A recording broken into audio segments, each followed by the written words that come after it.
algunos detalles que el capítulo del conflicto no los dice, porque esto es muchísimo, es muy amplio. De hecho, lógicamente, cuando ella habla de Lutero, hay 2 capítulos enteros que habla de Lutero, porque el capítulo siguiente también va a hablar una parte de Lutero. ¿De acuerdo? Bueno, vamos a hacer una pequeña introducción. Mirad, me gusta mucho cómo comienza, porque dice, Dios suscita hombres y mujeres para los tiempos que vivimos, instrumentos escogidos que poseen las cualidades que se necesitan en determinado momento histórico. Me gusta mucho el texto de Hechos, capítulo 9, versículo 15, que es cuando Dios le dice, en este caso, a uno de sus discípulos, ve a tal sitio que allí está Saulo de Tarso. Y él le dice, pero Señor, ¿tú no sabes quién es Saulo de Tarso? Y me gusta mucho cuando el Señor le contesta, dice, sí, yo sé quién es, pero es un instrumento escogido. Y es que muchas veces el Señor escoge instrumentos para predicar su palabra, instrumentos que los que menos podemos pensar. Y en este caso vamos a ver cómo con un hombre en el cual tenía una fe tremenda en el Señor, pues el Señor hizo maravilla, ¿no? Podríamos decir que estamos de nuevo ante la lucha entre David y Goliat. Así que es tremendo. Dios nunca ha dejado a su iglesia sin testimonio. Mirad, estamos viendo que a lo largo de toda la historia Satanás ha intentado destruir, pero el Señor siempre ha levantado a alguien para que dé testimonio. Y hemos visto cómo ese testimonio se ha ido extendiendo. Dice que en todas las circunstancias adversas por las que ha pasado la iglesia, Dios ha tenido hombres para la ocasión, quienes han estado preparados para asumir su obra sin importar las consecuencias. Esto es maravilloso. Esto nos tiene que ayudar a aprender mucho a nosotros, porque nosotros también tenemos que ser hombres y mujeres que estemos preparados para asumir nuestra obra, la obra que el Señor nos ha encomendado, sin importar las consecuencias, sino caminando por fe, como caminaron tantos hombres y mujeres a lo largo de la historia. Bueno, vamos a tener en cuenta algunos aspectos antes de conocer, de entrar de lleno en el capítulo de hoy. Tenemos que tener en cuenta que la ruptura de Inglaterra con el papado hizo que los escritos de Wycliffe se pudieran distribuir por toda Europa, especialmente cuando la reina conoce estas ideas y las acepta. Eso hace que desde Inglaterra, un lugar apartado, un lugar en el que, bueno, en esta época solo se podía llegar allí en barco y era más complicado, pero a pesar de eso, los escritos de Wycliffe se fueron distribuyendo por toda Europa. Y es que vamos a ver que en esta época hay un punto muy importante, que son las universidades. Las universidades eran centros donde el saber se podía extender, porque había muchos estudiantes que cuando regresaban a sus países llevaban los escritos de Wycliffe. Así hemos visto también como Jerónimo las llevó a Praga, donde fueron leídas por Hus, y Juan Hus inició la Reforma. También llegaron a Alemania y Lutero también las leyó los escritos de Wycliffe. Y seguimos dentro de los 1260 años de supremacía papal, ¿vale? Bueno, la pretensión supremacista de Roma. Estamos ahora en la prerreforma, ¿vale? Antes de que Lutero fuese reformador, antes de que Lutero, pero esto es muy interesante que lo sepamos y veamos, porque vamos a ver cómo estaba todo alrededor de Lutero. Bueno, os presento aquí a este hombre. Este hombre tiene cara de buena persona, ¿verdad? ¿A qué tiene cara de buena persona? Pues era de todo menos bueno, ¿vale? ¿Quién es? Este es el Papa Julio II, ¿vale? Fue Papa desde el año 1503 hasta 1513. Este hombre se dedicaba a ponerse la armadura y salía con el ejército a matar a todo el que se le pusiera por delante. Ahora sí. Solo 10 años pasó. Se le conocía como el Papa Guerrero. Fue un Papa guerrero y se le describe como déspota, maléfico, absolutista, político y gran estratega militar. Se le conoce como el Papa Guerrero, el Papa que se ponía la armadura y a todo el que se le ponía por delante le cortaba la cabeza. Se le atribuyen, incluso tuvo varios hijos, aunque solo una hija sobrevivió. fue fruto de un encuentro que este hombre tuvo con una aristócrata de Roma, una noble de Roma. Y bueno, se le atribuyen varios hijos. ¿Qué quería? Bueno, este hombre decía que según la tradición, los restos del apóstol Pedro descansaban en un montículo en Roma. Allí, mucho tiempo atrás, el emperador Constantino construyó una basílica, que se le conocía con el nombre de la Basílica Constantinae, para dar cobijo a los restos mortales del apóstol Pedro. Según la tradición. Bueno, ahora hace un poquitín en el tiempo, un poquitín en la era más moderna, se estudiaron esos huesos y lo único que pudieron descubrir de esos huesos es que pertenecían a un hombre que había muerto alrededor de los 60 años. ¿Vale? Nosotros sabemos que el apóstol Pedro muere crucificado boca abajo, es ajusticiado, ¿de acuerdo? Y según la tradición dicen que murió en Roma y que está enterrado ahí. Entonces este hombre dijo, ¿cómo es posible que los restos del apóstol Pedro estén ahí en esta pequeña basílica y se estén ahí pudiendo, se está moviendo en su tumba el apóstol Pedro? Vayamos a construirle una gran basílica que llamaremos la Basílica de San Pedro. ¿Vale? Entonces, eso es lo que este hombre decide, la Basílica de San Pedro del Vaticano. ¿Pero qué ocurrió? Pues este hombre comenzó los primeros pasos para construirla y gastó muchísimo dinero porque él decía que la basílica, como tenía que tener los restos de Pedro, tenía que tener mucho oro y mucha plata. ¿Vale? Entonces las arcas del Vaticano quedaron un poquitín debilitadas por el excesivo gasto en todos los preparativos para construir la basílica. Muy bien. ¿Pero qué ocurrió? Este hombre, Julio II, murió prematuramente y fue sustituido por el Papa León X. Este es el Papa que luchó contra Lutero, el que excomulgó a Lutero. Él fue Papa del 1513 al 1521. Este hombre dijo, oye, pues Julio tenía una buena idea. ¿Qué puedo hacer yo para construir esta basílica? Para que me reconozcan como el Papa que construyó esta basílica. Bueno, pues entonces dijo, vamos a hacer dos cosas. Primero, vamos a decirle a la gente que vamos a albergar los restos de Pablo y de Pedro, los dos apóstoles, para que estén ahí juntos. Porque según la tradición también, los restos de Pablo también están en Roma. Pablo sí que murió cerca de Roma, fue decapitado por el emperador Nerón, como hemos visto. Pero bueno, pero no sabemos si esos restos. También dicen que en la basílica, en la catedral de Santiago de Compostela están los restos del apóstol Santiago. Y no hay ningún caso histórico de que el apóstol Santiago estuviese en España. No sabemos. Pero fíjate qué él dice. Entonces, vamos a exigir tributos y vamos a exigir más impuestos a los estados pontificios.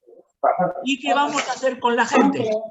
Pues vamos a vender indulgencias. Pastor, permiso, que apaguen los micrófonos porque hay mucha interferencia. Sí. Muy bien. De todas maneras, tú como anfitrión puedes silenciarlos a todos. ¿Vale? Esto es lo bueno que tiene el Zoom, que puedes silenciar a uno y no se enfada. Eso está... Bueno, es una broma. ¿Qué son las indulgencias? Mirad, las indulgencias era un papel que supuestamente firmaba el Papa. Y por una cantidad de dinero obtenías el perdón de todos tus pecados. Mira, eso. Sí, por favor, apagar todos los micrófonos que se oye mucho ruido. A ver, Juan, que no estás controlando, Juan. Controla eso. Es cero, mira. Mucho. ¿Vistumos? Bueno, ahora, ya está. ¿Me oís, verdad? A mí sí que me oís. Vale. Explico de nuevo, ¿qué son las indulgencias? Bueno, las indulgencias era un documento que firmaba el Papa y a cambio de una cantidad de dinero obtenías el perdón de todos tus pecados y así podías acceder al paraíso. Si la comprabas por anticipado, te perdonaba todo.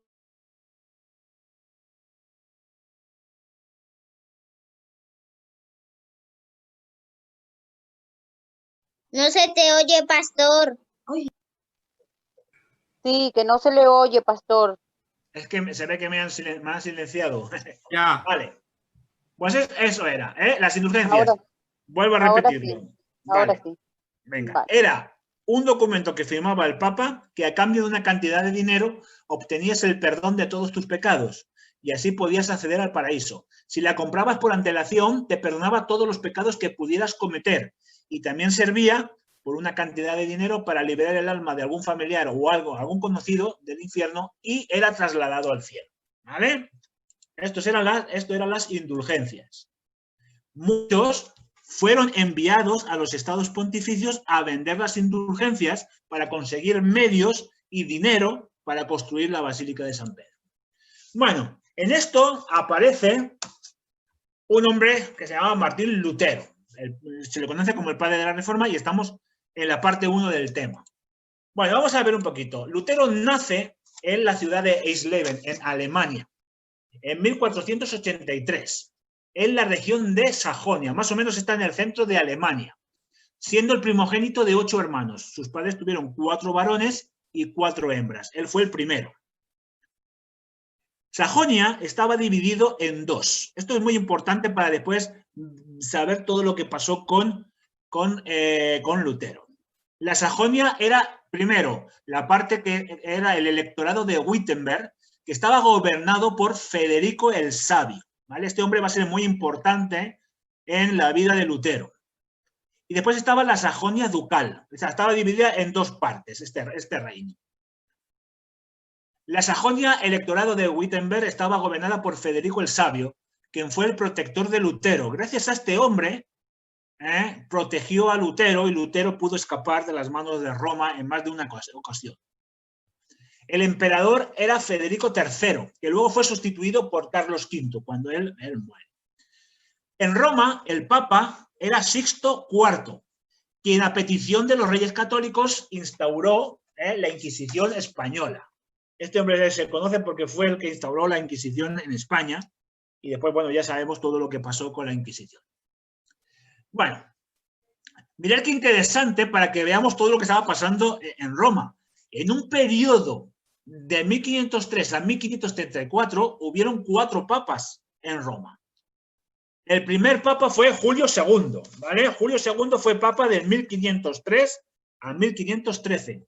Solo duró 10 años, ¿vale? El segundo fue León X, que fue el que tuvo la controversia con Lutero, del 1513 a 1521. Después le sucedió Adriano VI, de 1522 a 1523, y después fue sustituido cuando murió por Clemente VII, de 1523 a 1534. Fijaros, en un periodo tan corto, 4 hombres ocuparon la silla papal.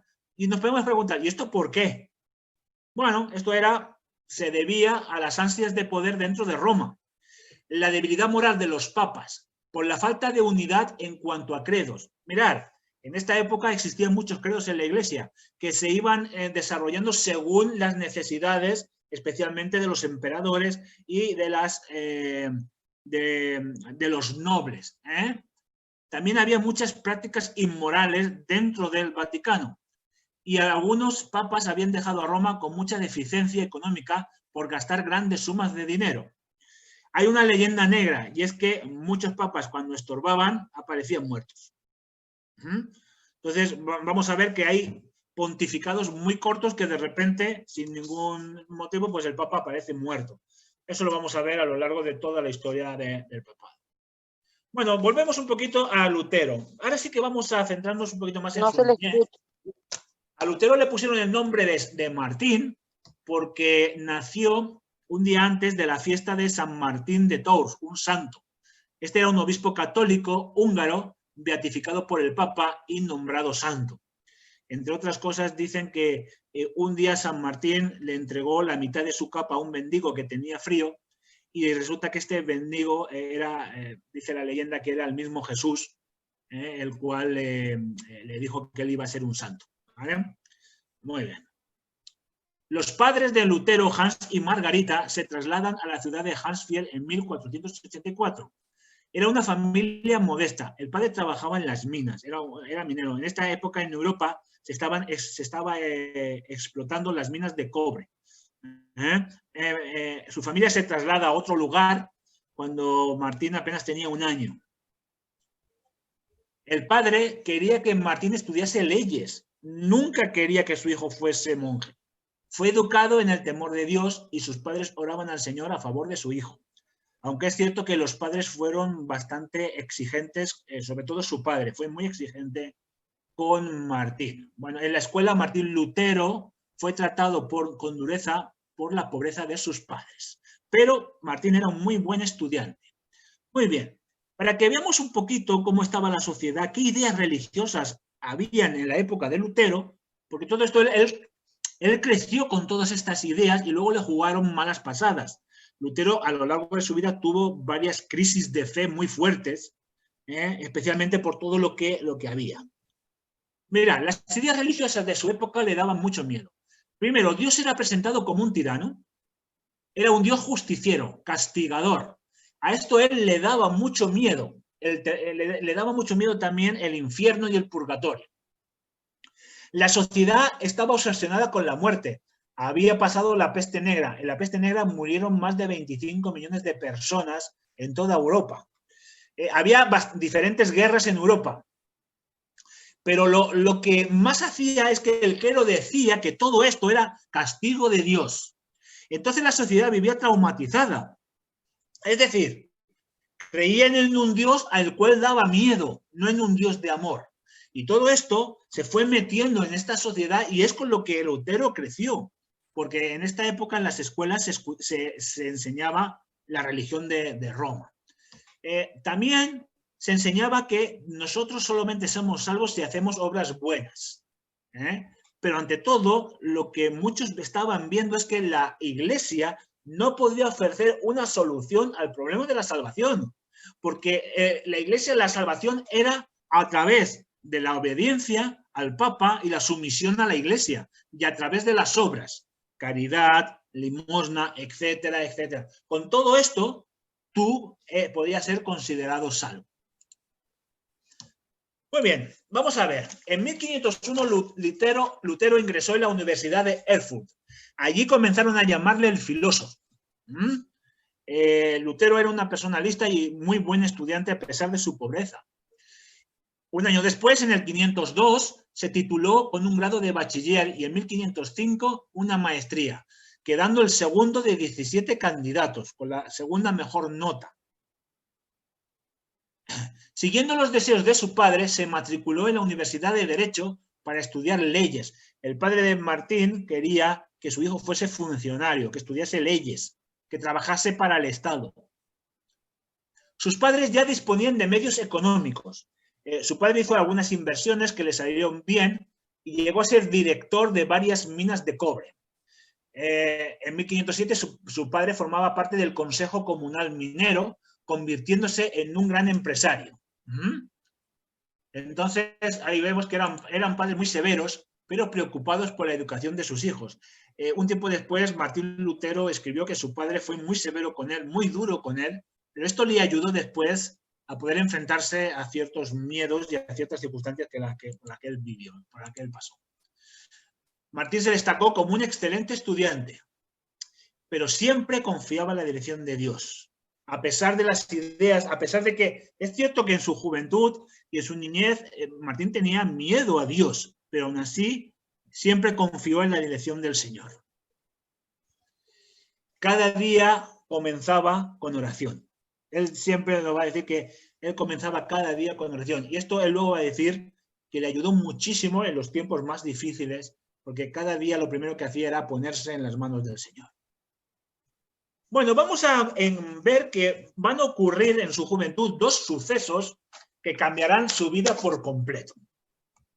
El primero de ellos es que encontró una Biblia en latín en la biblioteca de la universidad.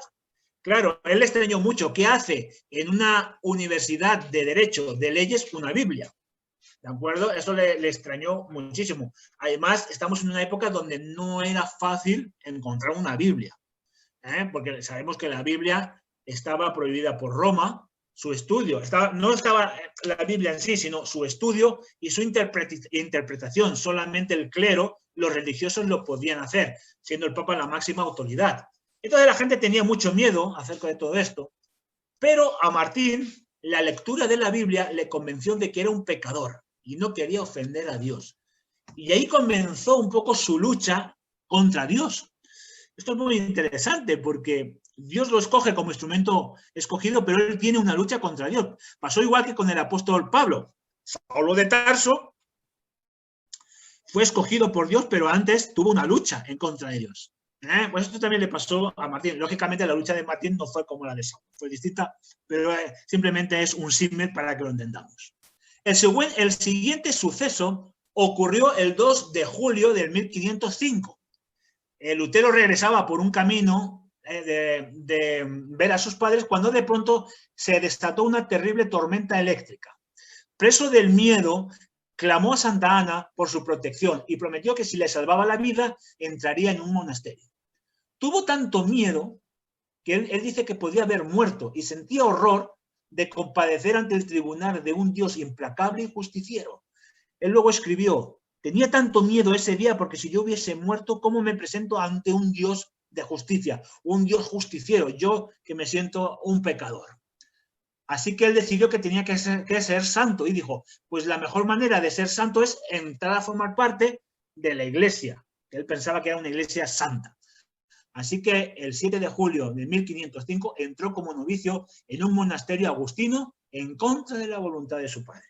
Su padre nunca lo aceptó esto, pero él al final quiso llevar a cabo su vocación.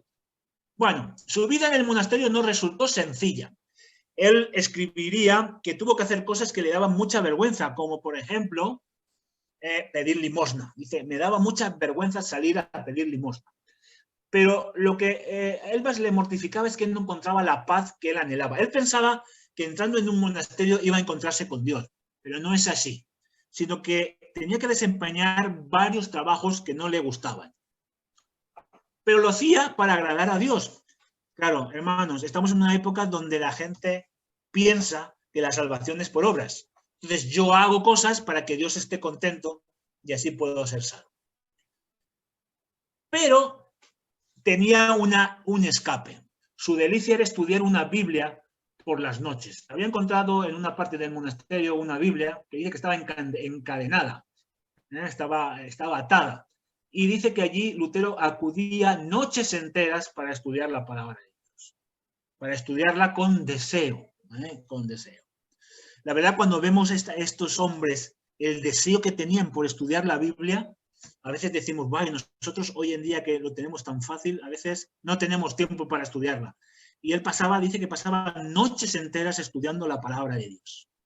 La verdad que es maravilloso lo que podemos aprender de este hombre.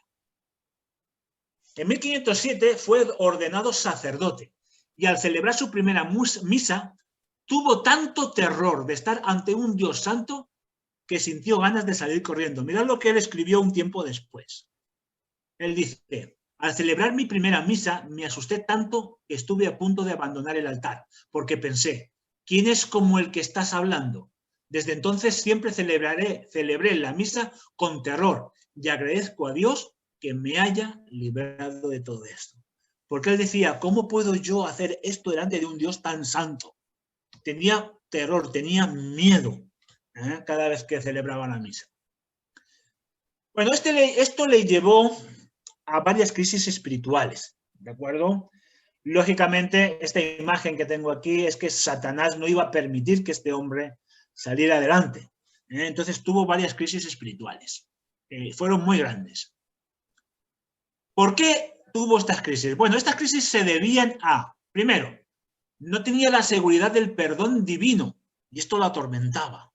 Claro, si tú piensas en un Dios de justicia, en un Dios justiciero, dices, ¿cómo perdono mi pecado? Y si soy pecador, este Dios me va a destruir en el infierno.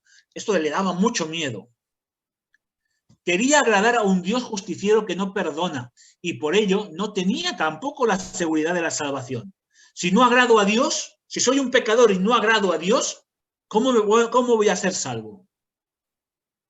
Sufría y se angustiaba por su salvación. Y nosotros podemos decir, uff, pero qué exagerado era. No, por eso he querido ver lo que le rodeaba, las creencias, lo que Roma había puesto en la superstición de la gente, lo que Roma estaba enseñando. Este Dios que daba miedo, que daba terror. ¿Por qué enseñaba Roma esto? Bueno, luego lo vamos a ver un poquito más adelante, porque le convenía para poder vender las indulgencias papales.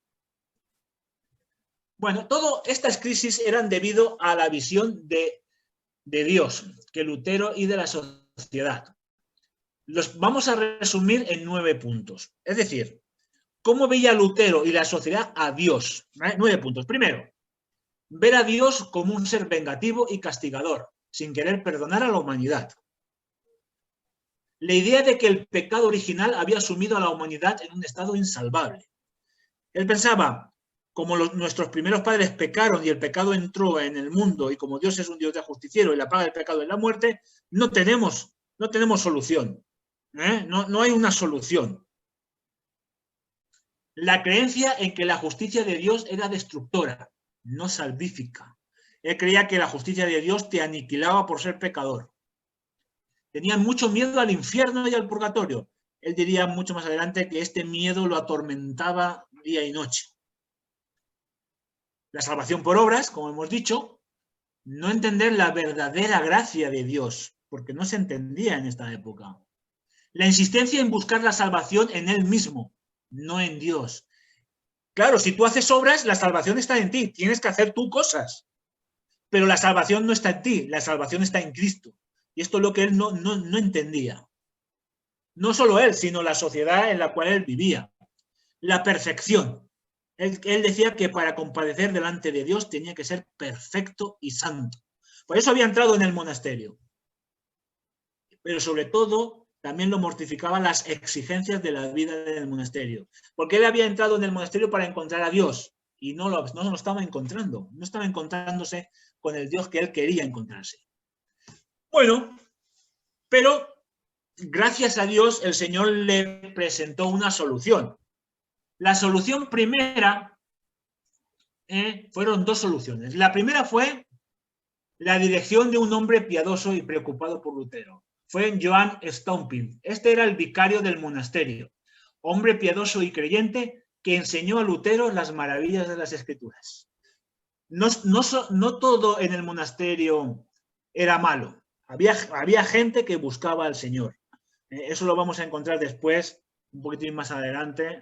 Cuando lleguemos al capítulo de la Reforma en España, vamos a ver que aquí en España hubo un monasterio donde todos los monjes abrazaron la Reforma, precisamente leyendo los libros de Lutero. Entre esos monjes estaba Casiodoro de Reina y Cipriano Valera. Bueno, este hombre le enseñó a no mirarse a él mismo, sino a Jesucristo, el Salvador, que perdona sus pecados. Este hombre, Staupitz, animó a Lutero a estudiar teología. Le dijo, mira, para encontrarte con Dios a través de las Escrituras, ¿por qué no estudias teología? Y no solo eso, sino que le ayudó en todo momento para que Lutero pudiese estudiar teología. Y en el año 1512 Lutero se doctoró en teología y desde entonces se propuso predicar solo la palabra de Dios.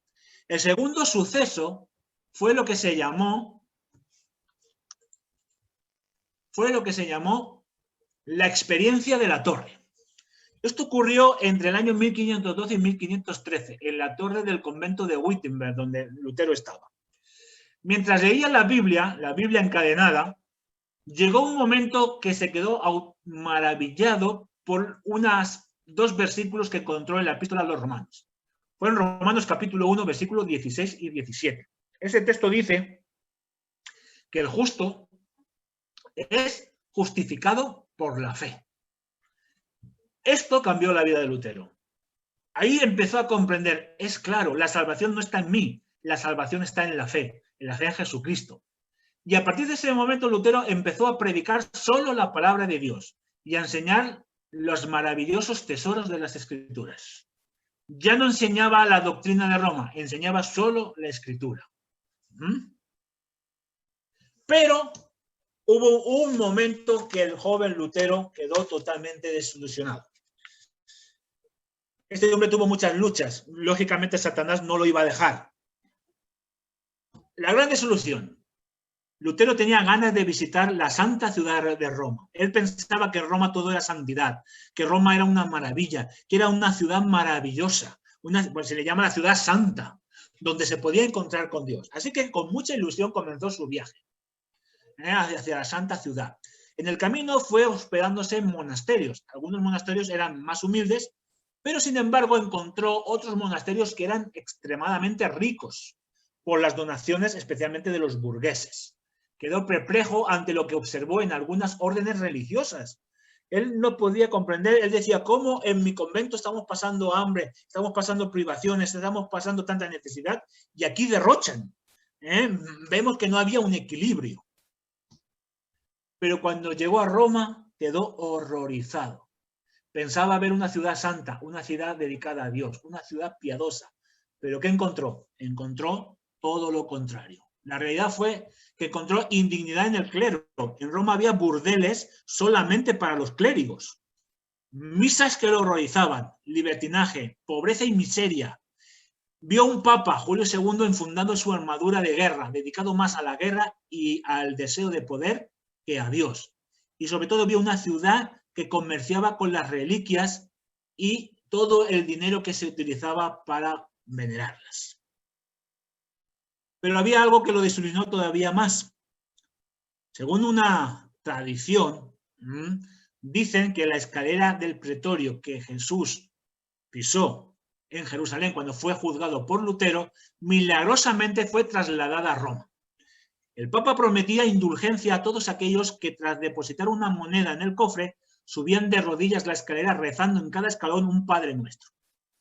Lutero quiso hacerlo, pero justamente dice que cuando estaba en el centro de la escalera rezando el Padre Nuestro, se acordó del texto de Romanos 1:17 y dijo, el hombre es justificado por la fe, no por las obras. Dice, esto lo cuenta la hermana Elena White, que cuando se dio cuenta, vio los engaños de Roma, que se enriquecía y se hacía más vil con la fe de los creyentes, por las ventas de indulgencias y con el pago para ver las reliquias, que cogió y se levantó y se marchó de allí. Bueno, esta es la imagen de la escalera hoy. Supuestamente esta es la escalera, estuvo, en la época de Lutero estaba en el exterior, luego se construyó una capilla a su alrededor y estuvo más de 300 años cerrada, pero ahora está abierta otra vez. Y la tradición dice que si tú subes cada escalón rezando un Padre Nuestro, todos tus pecados son tremendamente perdonados. Todos los pecados que hayas cometido y todos los que puedas cometer. Entonces, bueno, pues mucha gente está haciendo eso. Ahí está. Os voy a poner otra imagen de lo que supuestamente pudo ser en la época de Lutero. Más o menos era así. No estaba restaurada. Ahora está llena, la han puesto con mármol, está más lujosa. Bueno, Lutero comenzó a enseñar la palabra de Dios. Lutero se propuso enseñar la verdad de la palabra de Dios. Desde la universidad y desde el púlpito comienza a enseñar en contra de las reliquias y las indulgencias. Muchos hombres estaban a favor de Lutero. Muchos hombres estaban a favor de reformar la iglesia, pero el miedo les hizo desistir de su engaño. El miedo era el arma de Satanás para que la verdad no pudiese avanzar. Pero Dios levantó a hombres como Lutero que no tenía miedo. Él dijo, no tengo miedo de lo que me pueda pasar. Sé que estoy en las manos del Señor y el Señor haga su voluntad conmigo. Bueno, ¿qué enseñaba Lutero? Lutero comenzó a enseñar y a predicar. Él enseñaba en la universidad y predicaba en la iglesia. Primero, que había que arrepentirse de corazón y buscar el perdón en Cristo, no en el sacerdote, no en el hombre, no en el papa. El perdón solo en Cristo. Que las indulgencias no servían para nada. Que el único que perdona los pecados y que puede limpiarnos es Jesucristo. Esto llamó la atención de muchos, especialmente de un fraile dominico español, despiadado, inmoral, orgulloso y lleno de iniquidad, que se llamaba Juan Tetzel. Juan Tetzel fue el peor enemigo que tuvo Lutero. Este se llenó de ira en contra de Lutero y lo maldijo. ¿Por qué? La compraventa de indulgencias aumentó dramáticamente a partir de 1507, porque la curia romana y el obispo Alberto de Brandeburgo, encargado del comercio de indulgencias en Alemania, tenían cada vez mayores necesidades financieras. Cuando más necesidad tenía la iglesia, más indulgencias vendían. Era una forma de sacar mucho dinero. Lutero seguía predicando en contra de las obras, que no salvan, sino que el hombre es justificado por la fe. Esto hizo que mucha gente dejase de comprar las indulgencias. Este fue Juan Tetzel, ¿vale? Este fue el hombre que se dedicaba es el comerciante de indulgencias papales en toda Alemania y especialmente en el reino de Sajonia. Su frase era: tan pronto como la moneda cae en un cofre, un alma salta del purgatorio. Se aprovechaba del miedo y la superstición de la gente del pueblo. Era un negocio muy lucrativo que llenaba las arcas de Roma para la construcción de la Basílica de San Pedro. A eso se añadían los tributos, la limosna de los fieles que daban en las iglesias, y también se lucraban con la compra de cargos en la iglesia. Así, sobre todo, muchos cardenales compraban su puesto por dinero.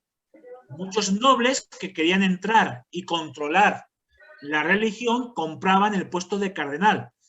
Sabemos que los cardenales son los que eligen al Papa, ¿vale?, cuando hay que elegir al Papa.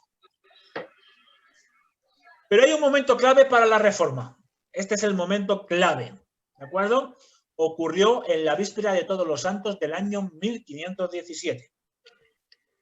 Mucha gente subía a la iglesia de Todos los Santos de Wittenberg, porque Federico el Sabio exponía al público su amplia colección de reliquias, y esto atraía a muchos feligreses. Este hombre tenía una colección de reliquias tremenda. Había gastado mucho dinero en tener estas reliquias. La víspera, Lutero clavó en la puerta de la iglesia las 95 tesis en contra del poder papal y de la venta de indulgencias. Las famosas 95 tesis de Lutero. Bueno, esas tesis las vamos a resumir, ¿vale? En ellas, Lutero expone tremendamente con la palabra de Dios lo siguiente. Primero, que la autoridad religiosa descansa sobre Cristo y no sobre ningún hombre. Esto va en contra de la superioridad del Papa. Que ningún hombre tenía potestad para perdonar los pecados.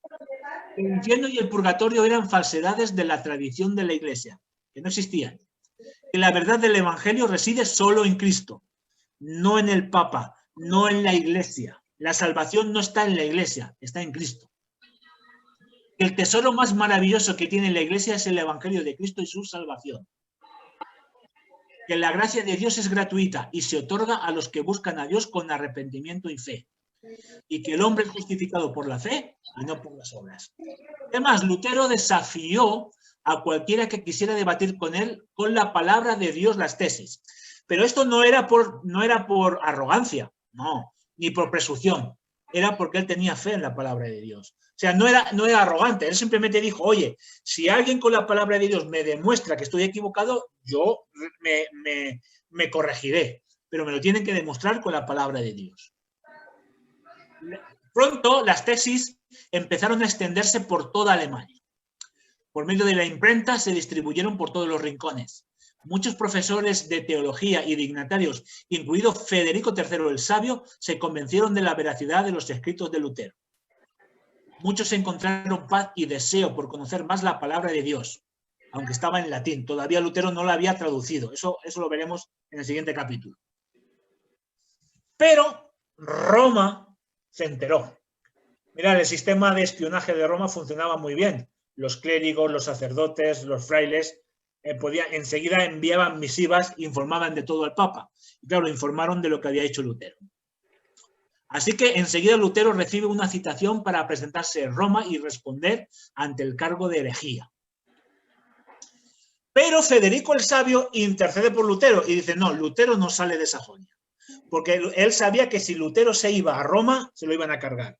Mirad, Roma hacía esto. Cuando llamaban a algún hereje o a alguien, muchas veces mandaban gente para que en el camino lo matasen y se acababa el problema. Ya está, problema solucionado. Así que Federico el Sabio intercede ante el emperador para que Lutero no abandone Sajonia. Roma accede, pero envía un legado papal. Normalmente el legado papal era un cardenal con un secretario. Primero el secretario hablaba con la persona, la que era acusada de hereje, para que éste supiese lo que tenía que hacer, ¿vale? Pero las instrucciones del Papa eran concretas. Primero, tenían que procesar y detener a Lutero. Venían con esa intención, apresar a Lutero.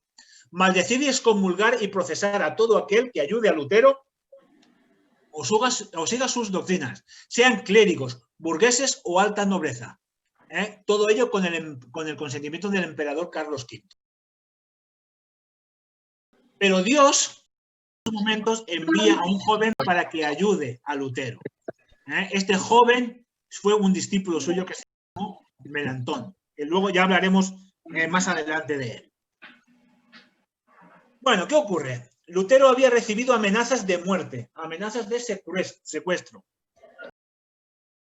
Algunos le aconsejaron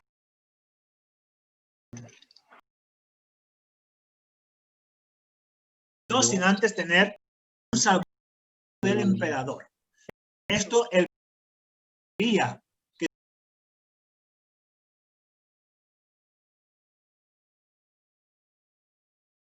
no pudo llevarse preso a Roma a Lutero. Solo había una salida para Lutero, retractarse o sería llevado prisionero a Roma. El primer encuentro fue amistoso. Posiblemente no se encontraría, en su primer encuentro no sería con el cardenal, sería con el secretario.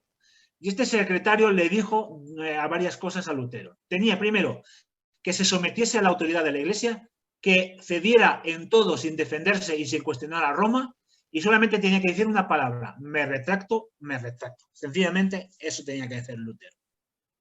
Lutero se defendió sabiendo que estaba apoyado por las Escrituras. El legado no pudo refutar a Lutero y apeló a la tradición y a la autoridad de la Iglesia. Lutero le pidió un tiempo para escribir su respuesta, así que le fue concedido. En la segunda entrevista ya fue con el cardenal. Lutero presentó una clara y concisa exposición de sus opiniones apoyado por las Escrituras. El cardenal no aceptó y desechó el escrito de Lutero y le dijo que si no se retractara sería llevado y juzgado en Roma. Lutero se marchó gracias al salvoconducto del emperador, por lo que en este momento no pudo ser apresado por el cardenal. Federico de Sajonia protege a Lutero. El Papa le dijo que tenía que desterrar de Sajonia a Lutero para que así pudiera ser apresado en otro país. Pero Federico dijo que no. Es más, no desterró, sino que le devolvió la cátedra de teología en la Universidad de Wittenberg, impulsando la universidad. La gente acudía a Wittenberg ya no a adorar las reliquias. Se dice que Federico se deshizo de todas, se deshizo de ellas, ya no las quería. Sino la gente ahora venía a estudiar a la universidad, a escuchar a Lutero. Los escritos de Lutero se habían distribuido por muchos países porque los estudiantes que viajaban a sus países desde la Universidad de Wittenberg era una de las universidades más solicitadas para venir a estudiar, en este caso, la cátedra de teología. Entonces, mucha gente luego llevaba los escritos, ¿vale? Por ejemplo, mirad, llegaron a España. Es célebre el monasterio de San Jerónimo del Campo, en Sevilla. Este monasterio, si algún día podéis ir allí a Sevilla, ir a visitarlo, se puede visitar. Está muy bien conservado y ahí se cuenta la historia de que los frailes, gracias a un hombre que se llamaba Julianillo, que ya hablaremos de él, leyeron los escritos de Lutero y los tenían allí guardados hasta que la Inquisición se enteró y quiso quemar el monasterio. Muchos frailes tuvieron que huir. Entre ellos estaban Cipriano Valera y Caserodo de Reina, que fueron los que traducen la Biblia al español. Pero también en Inglaterra, en Holanda, en Francia, en Italia y en Suiza. Es decir, casi toda Europa estaba ya plagada de los escritos de Lutero. Federico el Sabio. Federico llama a todos los príncipes y dice: oye, venid, hay que escuchar a este hombre. Se creó la Liga de Samalcada. Era la liga de los príncipes que habían aceptado la reforma y que habían aceptado las tesis de Lutero. Así que delante de él Lutero expone 4 artículos de fe muy interesantes. Lutero expone la doctrina de la Trinidad, sobre la necesidad de una reforma inminente en la Iglesia, sobre el verdadero centro del Evangelio. Él decía que el centro del Evangelio era Cristo y la justificación por la fe, y sobre el derrumbe de la Iglesia, por sus luchas de poder y riqueza. Él decía que si la Iglesia seguía así, se iba a autodestruir. Pero todo ello basándose en lo que él decía: solo la Escritura y toda la Escritura. Ese fue el lema de Lutero. Pero Roma no podía permitirlo, porque cada vez tenía más odio y acusaciones sobre Lutero. Surgieron enemigos fanáticos, entre ellos Tetzel. Tetzel fue tremendo. Incluso las autoridades eclesiásticas decían: si alguien mata a Lutero, no comete pecado. Alguno intentó matarlo, pero nos cuenta la hermana Elena White que los ángeles lo defendieron porque todavía no había terminado su obra. El Papa León X excomulga a Lutero, declarándolo hereje y maldito a él y a todos los que siguieran sus ideas, condenándolos a muerte, si eran apresados. Pero de momento, bajo la protección de Federico el Sabio, Lutero seguía enseñando en Wittenberg. pero todavía Satanás quería destruirlo y le esperaban los peores ataques y amenazas de sus enemigos. Reflexión final de la primera parte. Instrumentos escogidos por Dios para llevar la verdad al mundo. Quiero terminar con esta cita. Existe hoy la misma disposición que antaño para aceptar las teorías y tradiciones de los hombres antes que la palabra de Dios. Y los que esparcen hoy este conocimiento de la verdad no deben esperar a encontrar más aceptación de la que tuvieron los primeros reformadores. El gran conflicto entre la verdad y la mentira, entre Cristo y Satanás, irá aumentando en intensidad a medida que se acerque el fin de la historia del mundo. Así que, mis hermanos, que esto nos enseñe, que nos ayude a aprender y que nosotros también seamos instrumentos escogidos para llevar la verdad del Evangelio, aunque haya oposición, aunque Satanás estará en nuestra contra. Pero es maravilloso lo que dice la Escritura, ¿no? Más están a nuestro favor que en nuestra contra, ¿no? Entonces, que el Señor nos acompañe, que el Señor nos ayude y que el Señor nos dirija como pueblo de Dios a ser, como estos reformadores, instrumentos escogidos. Que el Señor los bendiga. Amén. Amén.